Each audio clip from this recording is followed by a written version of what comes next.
News right now, one person is dead after being stabbed outside of a really busy convenience store on the west side. On your sides, Crystal Bailey is live where this all happened tonight. So Crystal, what can you tell us?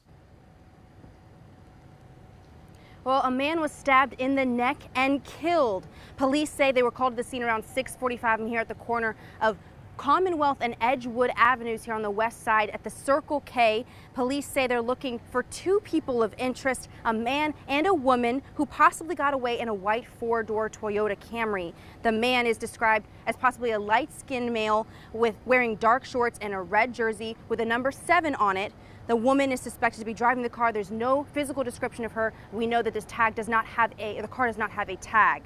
Anyone with information is asked to call the sheriff's office. I'm live from the west side. Crystal Bailey, First Coast News, on your side.